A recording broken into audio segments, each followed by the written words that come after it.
नमस्कार, welcome to मीमांस academy. ये lecture है हिस्ट्री के पीवाईक्यू सीरीज का, जिसके अंतर्गत हमने कल देख चुके थे पल्लव वंश के पीवाईक्यू एवं एमसीक्यू क्वेश्चन, और आज हम देखने वाले हैं चोल काल के पीवाईक्यू एवं एमसीक्यू क्वेश्चन। ठीक है, तो इसका जो पहला क्वेश्चन कहता है कि निम्नलिखित किस चोल शासक ने सबसे पहले भूमि की पैमाइश करवाई थी। तो ध्यान रखना, एक चोल शासक हुआ है, उसका नाम है परांतक चोल। परांतक चोल द्वितीय, इसका पुत्र हुआ है।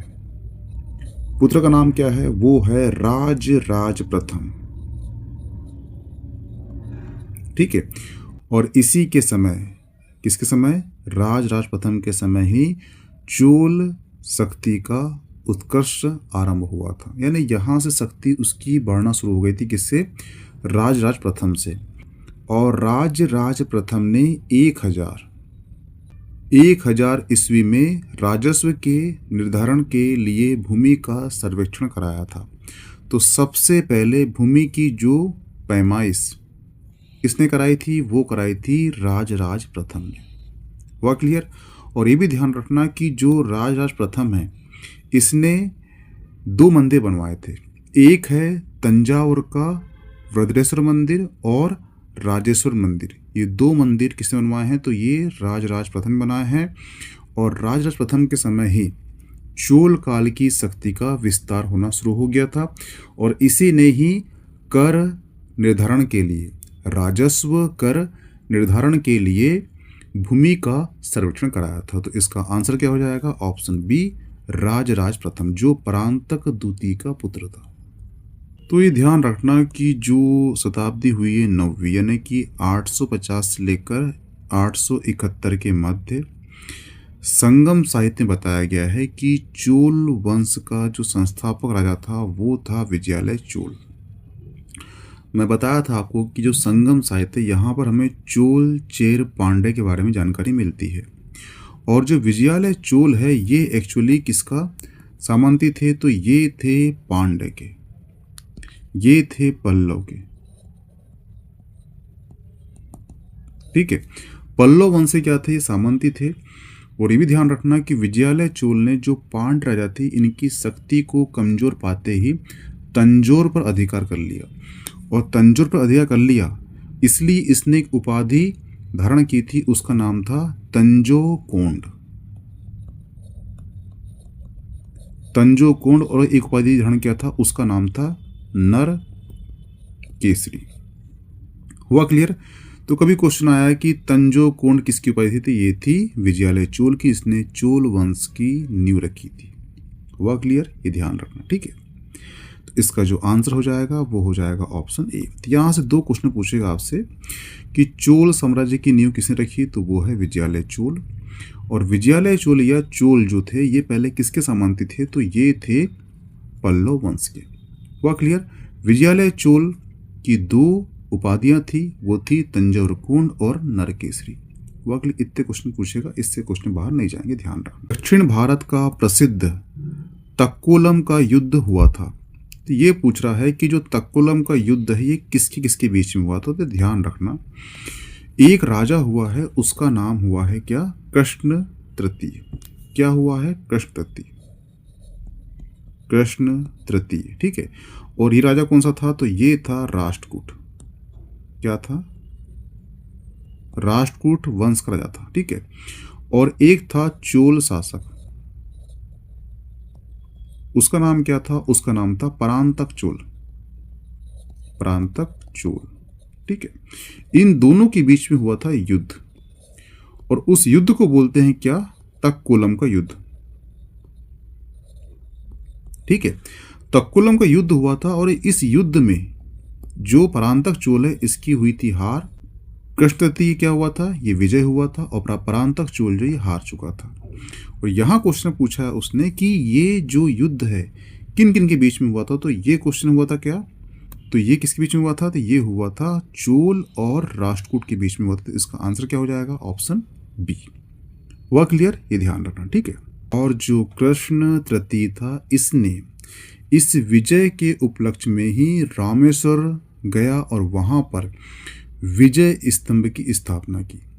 तो कभी क्वेश्चन आपको आ जाए कि कृष्ण तृतीय ने कहाँ पर विजय स्तंभ की स्थापना की थी, तो वो की थी रामेश्वरपुरम में। वह क्लियर, ये ध्यान रखना, ठीक है। क्यों की थी? क्योंकि उसने परांतक चोल को हराया था। किस युद्ध में हराया था? तो वो हराया था तालोकम के युद्ध में। वह क्लियर। इसमें कथन 1 कथन 2 दिया गया है। कथन 1 कह रहा है कि चोलों ने पांड्य और चेल शासकों को पराजित कर महाद्वीपीय भारत पर प्रारंभिक मध्यकालीन समय में अपना प्रभुत्व स्थापित किया। ये बिल्कुल सही है, किया है, ठीक है। बताया था मैं कि पांड्यों की कमजोरी का फायदा उठाकर विजयालय चोल ने तंजावुर में अधिकार कर लिया, चोल वंश की स्थापना किया और तंजकोंड की उपाधि धारण की। बता चुका था, यानी ये क्वेश्चन सही है। दूसरा, चोलों ने दक्षिण पूर्वी एशिया में शैलेंद्र साम्राज्य के विरुद्ध सैन्य अभियान करके कुछ क्षेत्र पर विजय कर लिया था। तो ये ध्यान रखना कि एक राजा हुआ है, उसका नाम हुआ है राजेंद्र प्रथम। राजेंद्र प्रथम, ठीक है। राजेंद्र प्रथम ने कंडारम तथा विजय की, यानी कि शैलेंद्र वंश साम्राज्य के शासक संग्राम विजय तुंग वर्मन को पराजित किया। और ये जो कंडारम का विजय किया था किसने? राजेंद्र प्रथम ने। ये क्यों किया था? तो इसके पीछे रीजन है व्यापारिक और औपनिवेशिक विस्तार को बढ़ाना, ठीक है, इसलिए किया था। तो ये भी क्वेश्चन सही हो जाए, यानी ये भी जो कथन है ये भी सही हो जाएगा। इस प्रकार से जो कथन 1 और कथन 2 दोनों सही हैं, तो इसका आंसर हो जाएगा ऑप्शन सी, दोनों सही है। वह क्लियर, ध्यान रखना। वह दक्षिण भारतीय राज्य जो अपनी नौसैनिक शक्ति हेतु प्रसिद्ध था, तो इसका आंसर क्या होगा? तो ध्यान रखना कि जो चोल काल है, चोल थे, उनके पास जो सेना थी, ठीक है, सेना उनके पास 4 थी। एक थी गज सेना, दूसरी थी अश्व सेना, अश्वरोही सेना, तीसरी थी पैदल सेना और चौथी थी नौसेना, ठीक है। और जो नौसेना है, इसकी स्थापना किसने किया था? तो इसकी स्थापना किया था किसने? राज प्रथम ने किया था, ठीक है। तो ये ध्यान रखना कि जो चोल काल है, ये क्यों जानते हैं इसको? हम इसको जानते हैं 2 चीज के लिए। एक है स्थानीय स्वशासन और दूसरा है नौसेना गठन किया था, ठीक है। अब क्वेश्चन ये उठ के आता है कि चोल काल के किस शासक ने नौसेना का गठन किया था? तो वो कौन है? वो है राज प्रथम। किसने क्या किया था? नौसेना क्या था? गठन किया था। वह के लिए ध्यान रखना, ठीक है। क्या नाम है उसका? राज प्रथम है। और इसका जो बेटा हुआ है, किसका? राज प्रथम का, उसका नाम हुआ है राजेंद्र प्रथम। और इसने जो है नौसेना का उपयोग करके जो श्रीलंका है, श्रीलंका पर आधिपत्य कर लिया था पूरा। हुआ क्लियर? तो इसका जो आंसर क्या होगा? इसका आंसर हो जाएगा ऑप्शन बी, चोल। हुआ क्लियर? अब सवाल उठता है कि इन्होंने नौसेना जो शक्ति है क्यों बढ़ाई थी? तो उसके पीछे रीजन है ये दक्षिण भारत में एक क्षेत्र है, वो है मालाबार तट, और एक है कोरोमंडल तट। वहां तक इनकी नौसेना शक्ति का विस्तार था। और कहीं कहीं पर हमें मिलता है कि ये जो है इनकी नौसेना शक्ति जो आज का पश्चिम बंगाल है, वहां तक इनका विस्तार था। यानी कि पूरे दक्षिण जो राज्य है, जिसे हम प्रायद्वीप भारत बोलते हैं, वहां पर चोल का शक्ति का विस्तार था, नौसेना का।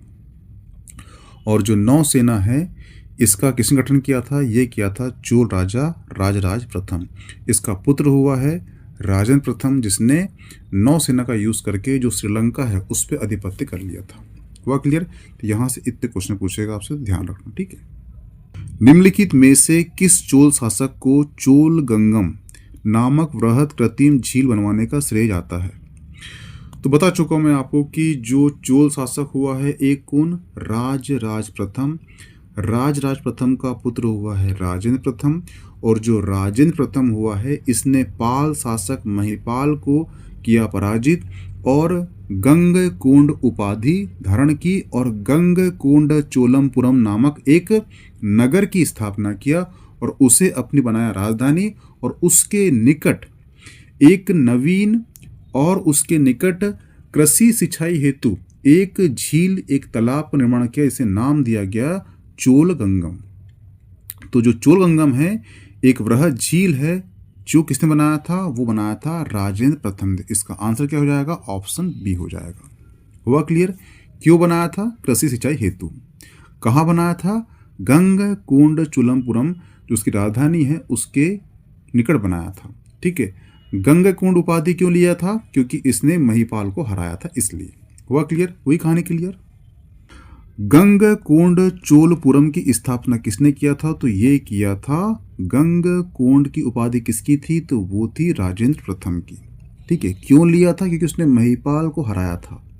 महिपाल कौन था? तो ये एक पाल शासक था और उसने एक सिंचाई हेतु इसी राजधानी किनारे एक झील का निर्माण कराया था, जिसका नाम क्या था? चोल गंगम। हुआ क्लियर? ये ध्यान रखना।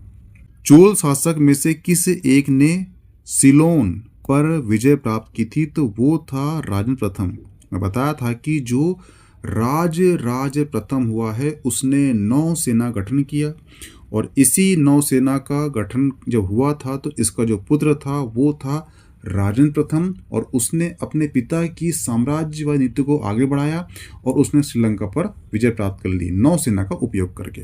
वो कौन है? वो है राजेंद्र प्रथम। हुआ क्लियर? ये ध्यान रखना। और ये भी क्वेश्चन कभी करेगा आपसे कि नौसेना गठन किसने किया था? तो वो किया था राज प्रथम ने।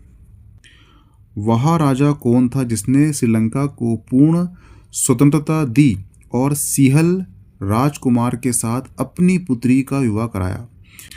तो ध्यान रखना, चोल शासक हुआ है राजेंद्र प्रथम का, जो पौत्र हुआ है उसका नाम हुआ है राजेंद्र द्वितीय। और राजेंद्र द्वितीय जो है इसने एक उपाधि धारण की थी, उसका नाम से इसको जाना जाता है, वो है कुलोत्तुंग। कुलोत्तुंग प्रथम, कुलोत्तुंग प्रथम के नाम से जानते हैं उसे। ठीक है, इसे राजेंद्र द्वितीय को। और ये कौन है? ये राजेंद्र प्रथम जो है उसका पौत्र है। कुलोत्तुंग के नाम से जाना गया और चोल साम्राज्य के नाम से सम्राट बना, और चोल साम्राज्य में सम्राट बना कुलोत्तुंग के नाम पर। नाम क्या था उसका? राजेंद्र द्वितीय। ध्यान रखना। ठीक है, इसका जो काल था ये वो शांति प्रिय काल था, और इसी के समय जो है श्रीलंका का एक राजा था, उसने अपने आप को स्वतंत्र घोषित कर दिया। लेकिन इस किसने? कुलोत्तुंग ने कोई विरोध नहीं किया, बल्कि अपनी बेटी का विवाह जो सिहल को राजकुमार था, श्रीलंका राजकुमार था, उसके साथ विवाह भी कर दिया। तो इसका आंसर क्या हो जाएगा? ऑप्शन ए हो जाएगा। हुआ क्लियर? और ये ध्यान रखना कि इसी के समय से चोल चालुक्य वंश का जो संबंध था वो थोड़ा ठीक ठाक हो चुका था। किस समय? कुलोत्तुंग के समय।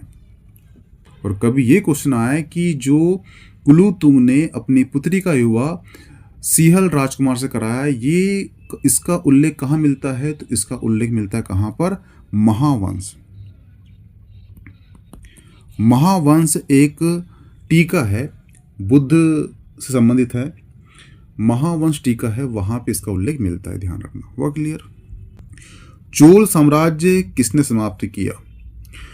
तो ये ध्यान रखना कि जो चोलों की नींव रखी गई थी 900 शताब्दी के आसपास, और उधर 1200 के आसपास नींव रखी थी किसकी? संतलत काल की। कहाँ पर? उत्तर भारत में। तो उत्तर भारत में कौन थे? संतलत काल। दक्षिण में कौन थे? चोल थे, चोर चेल पांड्य थे। हुआ क्लियर? और जो दक्षिण भारत है भारत का, यहाँ पर होता है गोल्ड माइंस थी, और यहाँ पर जो है क्या है? वो है विंध्य पर्वत, और ये है आपका उत्तर भारत। तो हर किसी राजा की निर्भर होती थी किस पे? गोल्ड माइंस पर। जो आज भी है, आप देखना KGF जो मूवी बनी है वो गोल्ड माइन से बनी है। तो उत्तर भारत के राजाओं की निर्भर थी कहाँ पर? दक्षिण भारत में होती थी। और एक राजा हुआ है कहाँ पर? संतलत काल में, उसका नाम हुआ है अलाउद्दीन खिलजी। अलाउद्दीन खिलजी को सिकंदर सानी की उपाधि धारण करना था, यानी कि उसको विश्व विजेता बनना था। लेकिन उसका गुरु था, उसने बोला कि पहले तुम भारत को जीत जाओ, उसके बाद विश्व विजेता बनना।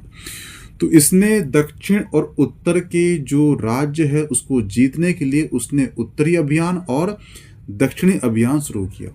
और जो दक्षिणी अभियान शुरू किया था वहां पर अपना एक सेनापति भेजा था, उसका नाम था मलिक काफूर।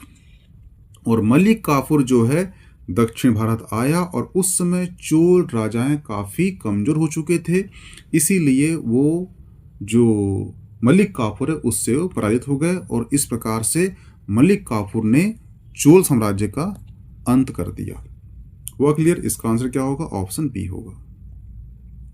चोलों का राज्य किस क्षेत्र में फैला हुआ था? तो ये ध्यान रखना कि जो चोल साम्राज्य है इसका राज्य के विस्तार के बारे में हमें बहुत से ग्रंथ मिले हैं, जैसे कि एक है अष्टाध्यायी, और जो अष्टाध्यायी है ये पाणिनि के द्वारा लिखा गया ग्रंथ है।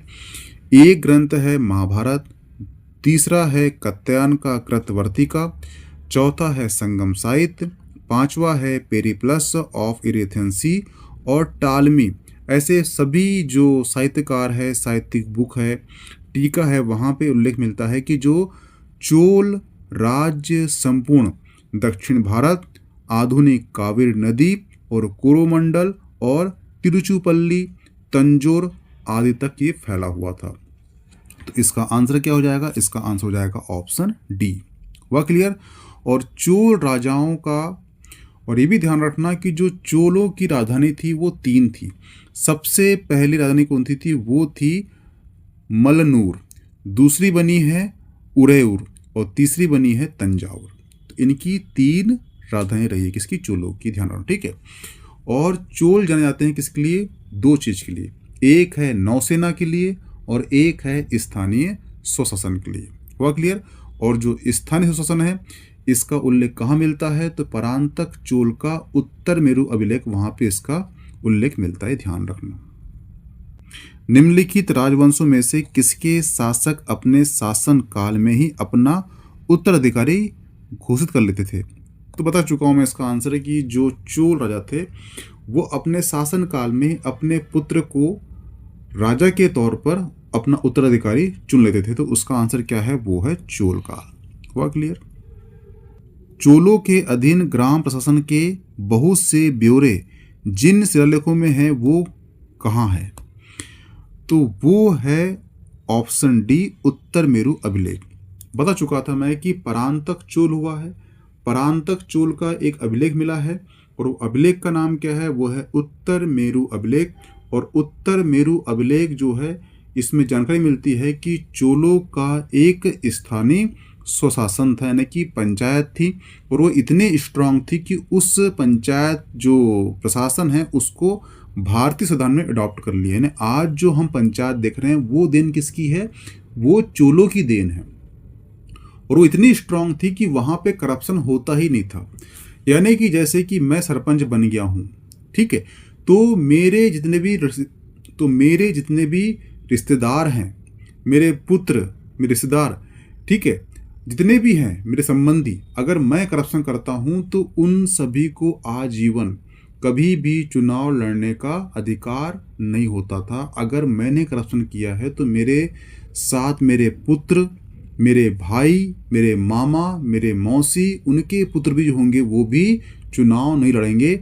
इस प्रकार से इसमें एक नियम बनाया गया था कि अगर आप करप्शन करते हो तो आपके सगे संबंधी जो भी होंगे वो भी चुनाव नहीं लड़ सकते थे। इस प्रकार से यहाँ पर कहीं पर भी करप्शन नहीं होता था, इसलिए सबसे स्ट्रॉन्ग चीज़ थी यहाँ की पंचायत, यानी कि यहाँ का स्वशासन प्रणाली। ठीक है, और इसका उल्लेख कहाँ मिलता है? इसका उल्लेख मिलता है कहाँ पर? परांतक चोल के उत्तर मेरु अभिलेख में मिलता है। इसका आंसर क्या हो जाएगा? ऑप्शन डी हो जाएगा। हुआ क्लियर? निम्नलिखित में से किसे चोल साम्राज्य में गांव की सभा का नाम दिया गया था? तो ध्यान रखना, जो गांव की सभा थी वो 3 थी, ठीक है, यानी कि स्थानीय ग्राम शासन प्रणाली जो है, जो चोल अभिलेख है, यहाँ से हमें 3 प्रकार के ग्राम सभाओं की जानकारी मिलती है। तो एक कौन सी हो गई? एक हो गई, वो हो गई उर, ठीक है, दूसरी हो गई, वो हो गई सभा या फिर महासभा, ठीक है, और तीसरी कौन सी हो गई? वो नगरम हो गई। एक्चुअली जो उर थी ये साधारण करदाताओं का ग्राम था, और जो महासभा है या सभा है ये ब्राह्मणों का गांव था, और जो नगरम है ये व्यापारी एवं वाणिज्य ग्राम को कहा जाता था। वह क्लियर? अब कभी क्वेश्चन आपको आएगा कि उर क्या था, तो उर जो है साधारण करदाताओं का ग्राम था, कभी क्वेश्चन आता है कि महासभा या सभा क्या थी, तो ये ब्राह्मणों गांव था, और नगरम क्या था, तो ये व्यापारी और वाणिज्य जो व्यक्ति होते थे उनका एक गांव था। हुआ क्लियर? तो इस प्रकार से हमें यहाँ पर गांव की सभा का नाम उल्लेख मिलता है, उर, महासभा और ग्राम। तो यहाँ पे क्या ऑप्शन दिया है, यहाँ पे आपको सभा दिया है, यहाँ पे उर दिया है, तो इसका आंसर COD दोनों होगा। हुआ क्लियर? ध्यान रखना। निम्नलिखित में से कौन सा प्राचीन भारत में व्यापारियों का निगम था? तो यहाँ पर क्या है, हमें जो लेख मिले हैं, लेख से ज्ञात होता है कि यहाँ पर मणिग्राम क्या था, मणि ग्राम एक हो गया। दूसरा हो गया नानादेश। नानादेश इसका संबंध क्या था, विदेशी व्यापार से था। ठीक है।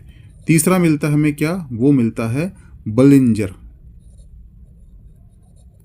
ठीक है। चौथा मिलता है वो है इंदौरम, और पांचवा मिलता है वो है तेलन। तो इस प्रकार से यहाँ पे ये व्यापारिक संगठन थे। सबसे जो महत्वपूर्ण था वो था क्या, नानादेश, जिसका संबंध किससे था, विदेशी व्यापार से था। तो यहाँ पे क्या दिया गया है, यहाँ पे दिया गया है मणिग्राम। ठीक है। इस प्रकार से व्यापारियों का ये निगम थे। तो इस प्रकार से हमें 5 निगम मिलते हैं, मणिग्राम, नानादेश, इंदमय और तेलिन। ठीक है। और इसमें सबसे प्रमुख कौन सा था, तो वो था नानादेश।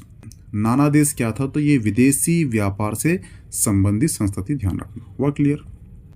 निम्नलिखित में से कौन सी संस्था विदेशी व्यापार संबंधित थी, तो ये बता चुका हूं मैं, ये क्या थी, नानादेश थी।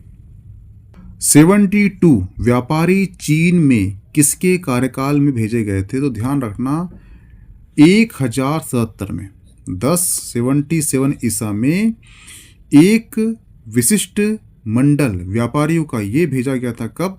कुलूतुंग के शासनकाल में। ऑप्शन ए सही हो जाएगा। चोल काल में निर्मित नटराज की कांस्य प्रतिमाओं में देवाकृत प्राय है, यानी उसने बोला है कि भगवान शंकर की जो कांस्य मूर्ति है उसमें उसकी आकृति क्या है, यानी कि उसमें बोला है कितनी भुजाएं हैं। ठीक है।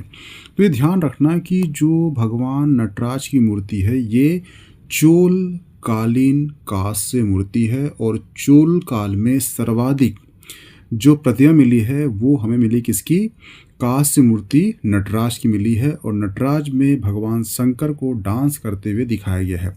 इसमें जो है 4 भुजा है। ठीक है। और आपने देखा होगा कि भगवान शंकर जो है एक बच्चा रूपी राक्षस के ऊपर खड़े हैं।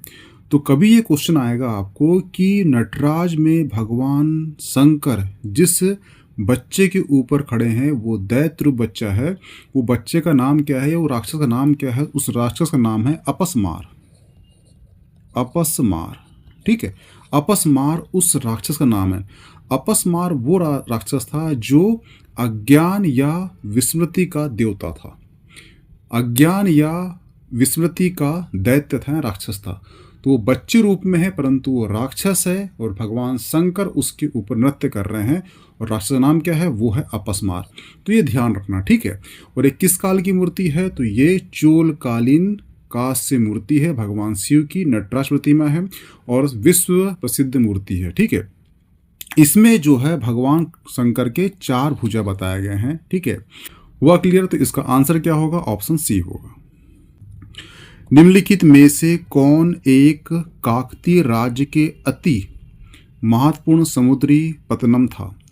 तो ये ध्यान रखना कि जो आंध्र प्रदेश के कृष्णा जिले में स्थित मोरपल्ली काकतीय राज्य का एक महत्वपूर्ण व्यापारिक समुद्री पत्तनम था, यानी कि समुद्री बंदरगाह था। उसका नाम क्या है, मोरपल्ली। तो इसका आंसर क्या हो जाएगा, ऑप्शन बी मोरपल्ली। ये एक महत्वपूर्ण व्यापारिक समुद्री बंदरगाह था। इसकी समृद्धि और महत्व का जो उल्लेख है किसने किया है, तो वो एक आया था इटली का यात्री।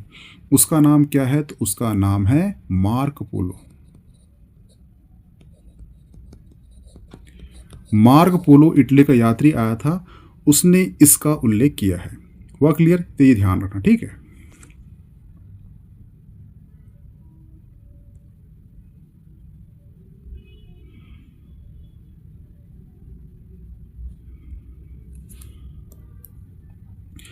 दक्षिण भारत में निम्न में से कौन सा शब्द वाणिक ग्रामों हेतु प्रयुक्त किया गया है? तो मैं बता चुका था आपको कि जो दक्षिण भारत में जो चोल साम्राज्य हुआ है उसमें जो ग्राम थे उसकी 3 श्रेणियां थी। एक कौन सी थी? तो एक थी उर, ठीक है। दूसरी कौन सी है? तो वो है महासभा या फिर सभा, ठीक है। और तीसरी कौन सी है? तो वो है नगरम, ठीक है।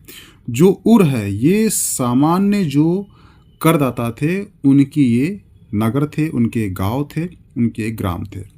और जो महासभा है ये एक्चुअली ब्राह्मणों का गांव था, और जो नगरम है ये एक्चुअली व्यापारी तथा वाणिज्य ग्रामों कहा जाता था। तो यहाँ पूछा है उसने वाणिज्य, तो इसका मतलब क्या होगा? इसका मतलब होगा नगरम। नगरम की बात कर रहा है वो, ठीक है। नगरपत्तनम बौद्ध विहार किसके द्वारा स्थापित किया गया था?